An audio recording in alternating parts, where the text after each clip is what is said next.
మిత్రమా, మనం కొంతమందిని ఎంత దూరం పెడితే అంత మంచిది. లేకపోతే మన మంచితనాన్ని కూడా చేతగానితనంగా చూస్తారు. నీతిగా బ్రతికేవాడికి నిందలు ఎక్కువగా ఉంటాయి. ఇక బాధ్యతగా బతికేవాడికి బాధలు ఎక్కువగా ఉంటాయి. నువ్వు ఆలోచించవలసింది గాయం గురించి కాదు. ఎలా కోలుకోవాలి అని ఆలోచించు. పడిపోవడం గురించి కాదు.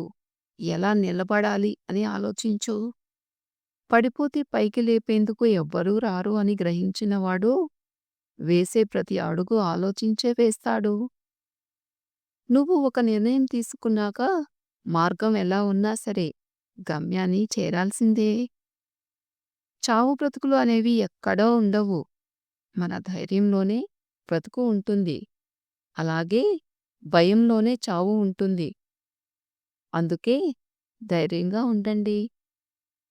మనం దారిలో పడిపోతే ఎవ్వరూ చూడకముందే లేచి నిలబడాలి. అదే జీవితంలో పడిపోతే అందరూ చూసేలా లేచి నిలబడాలి. నీకు ఇష్టం ఉంటే చేదు కూడా తియ్యగానే అనిపిస్తుంది. అదే నీకు కష్టంగా ఉంటే చిన్న దూది, అదేనండి, కాటన్ కూడా భారంగానే అనిపిస్తుంది.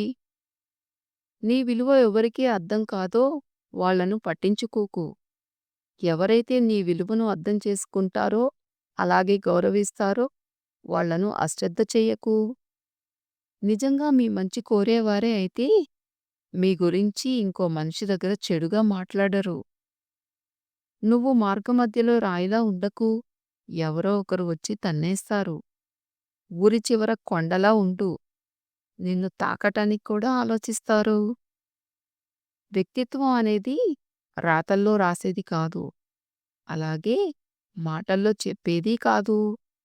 చేతల్లో అలాగే నడతలో మాత్రమే చూపగలం. ఈ సమాజం చెడ్డది కావచ్చు. అడుగడుగునా మోసమే జరగవచ్చు. కానీ నువ్వు మంచిగా ఉండాలి అనుకుంటే ఏ దుష్టశక్తి కూడా నిన్ను ఆపలేదు. నమ్మకం అనేది ఒక బలం. ఆ బలాన్ని పోగొట్టుకుంటే ఏ బంధమూ నీకు తోడుగా ఉండదు. మిమ్మల్ని అనుమానించిన వాడిని మీ దగ్గరికి రానివ్వకండి. అలాగే మిమ్మల్ని అవమానించేవాడి దగ్గరకు మీరు వెళ్ళకండి.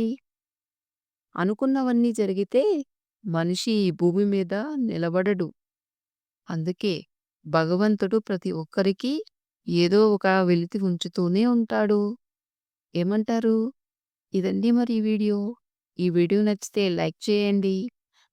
ఇన్ని మంచి మాటల్లో మీకే మాట బాగా నచ్చిందో కామెంట్ చేయండి. ఇలాంటి మరిన్ని ఇంట్రెస్టింగ్ వీడియోస్ కోసం మన ఛానల్‌ని సబ్స్క్రైబ్ చేసుకొని సపోర్ట్ చేయండి. Thank you for watching.